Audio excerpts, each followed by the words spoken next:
You know that feeling, right? Wanting to be, well, informed, like you actually get what's going on. Mm.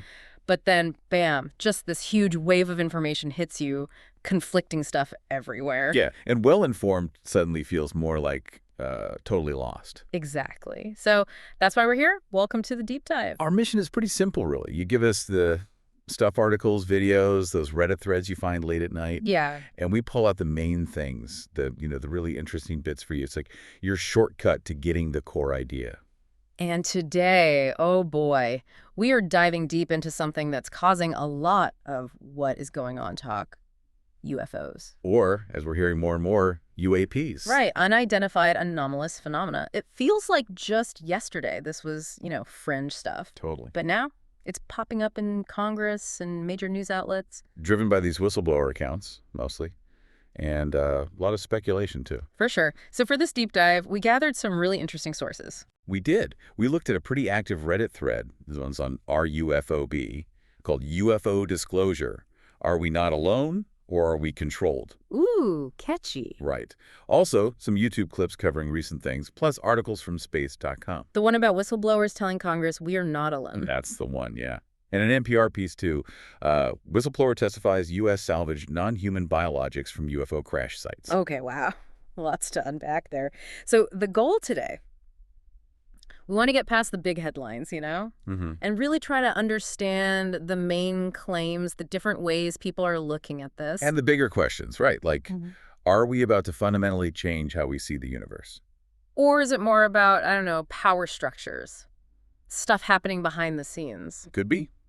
And we know that you, listening, probably come to this with different backgrounds. Some of you know this stuff inside out. Others might be just dipping their toes in. Exactly. So we're going to try and lay it out clearly, without getting bogged down in jargon. Okay, so first thing, this language shift from UFO to UAP. Right. Unidentified flying object to unidentified anomalous phenomena. Why the change? What's behind that?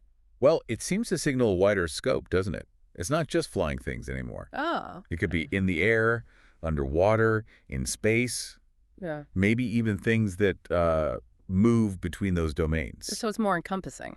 Pretty much. It Yeah. suggests maybe a broader official interest, or at least acknowledging these things are varied. And that fits with what we saw on that RUFOB subreddit. They Wow. seem really convinced. Oh, yeah. They talk about non-human intelligence interacts with humanity. And for a lot of them, it's not just belief, it's like knowledge based on things they've seen or shared. Right. They even clarify UFOB, the older term, isn't just for believers. It's for people who feel they know. Which is a strong stance. It really is. Yeah. And it shows how powerful those personal stories and collective ideas are in this space, even without that sort of official proof maybe being available. Okay, then we've got the actual hearings, Congress. Yes. The Space.com article detailed that House Oversight hearing exposing the truth from November 2024. And some pretty high-profile people testified. Right. Why now and who? Yeah. You had Luis Elizondo, former counterintelligence guy, Tim Gallaudet, a retired Navy Rear Admiral, Okay. and Michael Gold, former NASA Associate Administrator. These Yeah. aren't fringe characters. Definitely not. That gives it some serious weight. And Elizondo, he made some pretty big claims. He did, talking about the government hiding evidence for decades, advanced tech, even otherworldly visitors. And that multi-decade secretive arms race line. Yeah, it wasn't just talking about objects. He was suggesting a deliberate cover-up, maybe tied to getting and studying crashed UAPs. Reverse engineering. Potentially. He didn't give specifics in the open hearing, Yeah. but he pushed for a whole-of-government strategy, a national plan protecting whistleblowers. Implying there's something big to protect them for reporting. Exactly. He seems convinced it's massive. And Gallaudet, the admiral. He echoed a lot of that. Said UAPs and this non-human intelligence, NHI, he called it. Right, NHI, or TUO. Technology of unknown origin, yeah. Said that stuff points to us not being the only advanced intelligence out there. Wow. And he really hammered the point that the public has a right to know, plus the national security angle, airspace safety. He seemed pretty certain they're evidence of non-human higher intelligence. He did, which Yeah. brings up that tension, National security versus the public's right to know. Big questions. Then Michael Gold from NASA, his angle was a bit different. Yeah, more scientific. He talked about needing NASA's expertise to really analyze the data properly. And fighting the stigma, right, making it okay to study this stuff. Exactly. He even suggested using AI, machine learning, to sift through NASA's huge data archives. Looking for clues. Potentially. And maybe needing new kinds of instruments specifically designed to look for UAPs. Interesting. Science taking it seriously. That's the push. Bringing in rigorous, data-focused methods. Less speculation, more evidence. We also had Michael Schellenberger, the journalist. Right. And he was focused on transparency, or the lack of it. He mentioned that alleged secret program, Immaculate Constellation. Yeah, supposedly for quarantining UAP reports. Right. Though the Pentagon denied that exists. Of course. Still, it adds to that narrative of secrets being kept. It does. Raises questions about trust, doesn't it? And that theme of excessive secrecy came up a lot with Elizondo, too. Definitely. He argued it's actually harmful, leading to grave misdeeds against people in government, the military, the public. So the cover-up itself causes problems, not just what's being covered up. That was his argument. Ethical issues, legal issues, maybe. Representative Nancy Mace chimed in, too, about AARO. The All-Domain Anomaly Resolution Office, yeah. She questioned their transparency, their budget. Basically asking why all the secrecy and money if there's nothing really there. Right. It reflects that growing skepticism from some lawmakers about how this is being handled. The lack of openness fuels suspicion. But we should also say there's plenty of skepticism out there generally. Oh, absolutely. Yeah. Like in the space.com comments section. People pointing out, where's the hard proof? Incontrovertible evidence. Exactly. And saying lots of sightings could just be, normal things misidentified. Which is a fair point. The bar for proof on something this big is incredibly high. It has to be. Yeah. Especially for the scientific community. Okay, let's pivot to maybe the most sensational claims. Recovered materials, non-human biologics. Right. This comes mainly from the David Grush testimony, highlighted in that NPR article, July 2023 hearing. He caused quite a stir. He really did.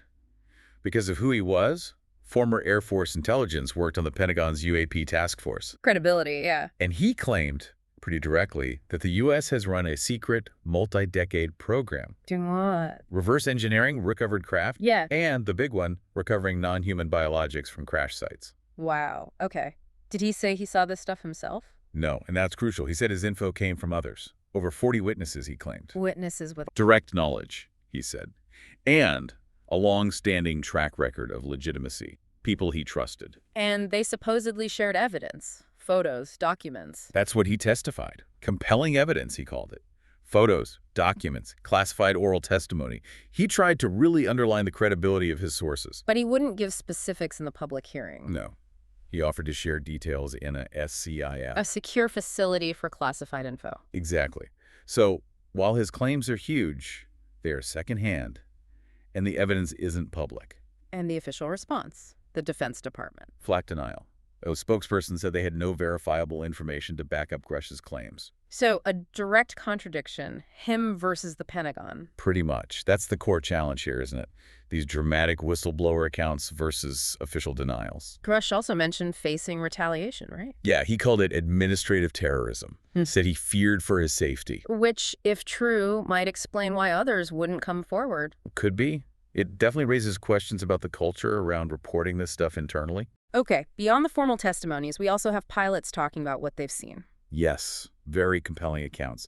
Like Ryan Graves, former Navy fighter pilot. The 2014 sighting, Virginia Beach. That's the one. He described a dark gray or black cube inside of a clear sphere. Weird. And get this, it was holding stationary in hurricane-force winds. How is that even possible? Right, that's the point. Defies known physics. And he said his squadron filed a safety report, but nothing much came of it officially. And he said these encounters weren't rare there. Not rare or isolated, was his phrase. He felt the maneuvers were just unexplainable with current tech. And then there's David Fravor, the Tic Tac incident. Probably the most famous one. 2004 off San Diego. That white oblong object. Yeah, the Tic Tac. He described its incredible acceleration and how it just vanished. No turbulence. And he, a very experienced pilot, said the tech was far superior to ours. Absolutely. Yeah. And like Graves, he mentioned a lack of real follow-up from officials afterward. Seems strange to him. It's these accounts from trained observers that really stick with you. They do. Because they're trained to know what should and shouldn't be in the sky and how things should move. Okay, let's shift now to that Reddit thread. RUFOB. Are we not alone, or are we controlled? Yeah, that title really gets you thinking. This moves into more speculative territory. Definitely. What's interesting is how they're wrestling with the meaning of it all. If disclosure happens, what then? Is it just hello neighbors? Or is it something more complicated? Control. That's the core debate in that thread, Mm. observation versus control. And the theories were all over the place. Ah, yeah. Someone joked that if this is control, whoever's running the show isn't doing a great job, basically. Which is funny, but it hints maybe that control, if it exists, isn't obvious. Maybe it's subtle. There was the side project idea, or that Earth is like the Motel 6 of the universe. Yeah, those were lighter takes. Then you had ideas about the moon. Oh, right, the tidal locking thing. Someone suggested that proves it's artificial. Yeah. But others quickly pointed out tidal locking is, normal for moons. Good example of how facts can get pulled into these theories. Exactly. People trying to make sense of things, reinterpreting known stuff through this UEP lens. What else came up about the moon? Oh, ideas like it being an observation post, or even hollow, placed there deliberately. Wild speculation. Totally. And someone suggested beings existing outside our concept of time running experiments here. That's very sci-fi, but I guess it tries to explain the advanced tech and lack of constant contact. It's one way people try to bridge that gap in understanding, yeah. What about the idea that are already here, walking among us? Classic theme. Yeah. That came up, maybe mistaken for guardian angels sometimes. Though someone else pushed back on that, asking for critical thinking, mentioning the fossil record. Basically, where's the evidence? Good point. Then it got even more out there, right? Radio towers on the moon, bridges. Yep, those were mentioned. Along with things like the soul farm or soul school theories.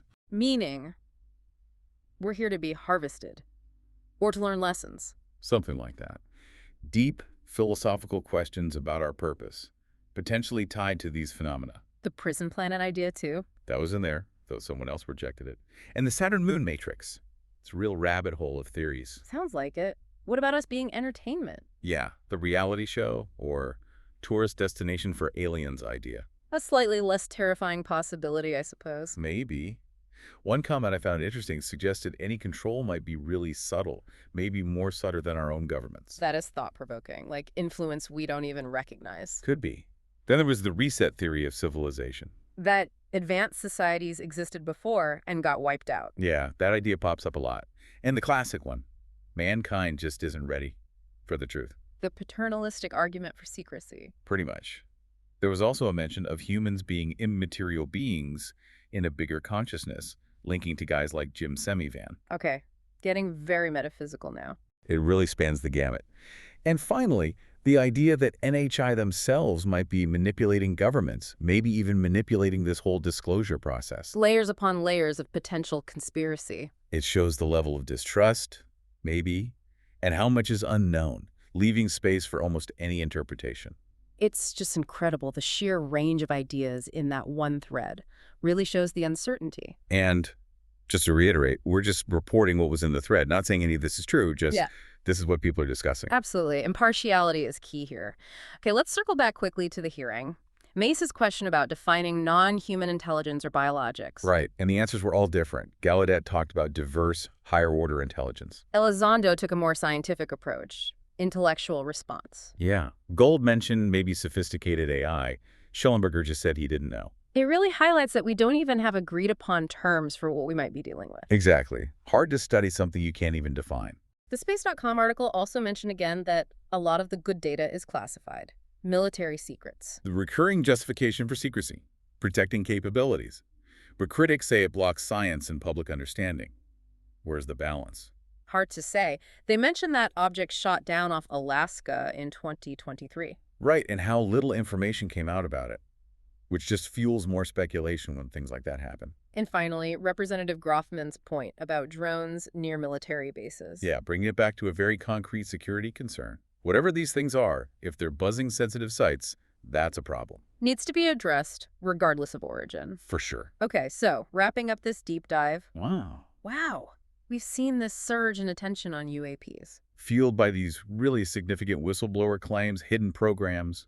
non-human biologics. Plus powerful eyewitness accounts from pilots seeing things that just shouldn't be possible. And then this whole universe of speculation online, from us being a side project to maybe being controlled. It's fascinating how the official testimony, the news reports, the online chatter, it all weaves together into this really complex picture. Yeah, a picture that's still changing, evolving. But the calls for transparency, the huge question of, are we alone? Yeah. Those themes keep coming up. Hopefully going through this with us gave you some aha moments, maybe some surprising bits of info. It's definitely a lot to process. Yeah, we basically took a snapshot for you based on the sources we had, showing the claims, the different views, the big unanswered questions. And digging into this might just make you more curious, might raise even more questions for you personally. So maybe a final thought for you to chew on. Considering everything, the different explanations from secret tech to actual NHI, the arguments about secrecy versus openness, what single part of all this grabs you the most? Yeah, what makes you stop and think the hardest about reality and, I guess, our place in it all?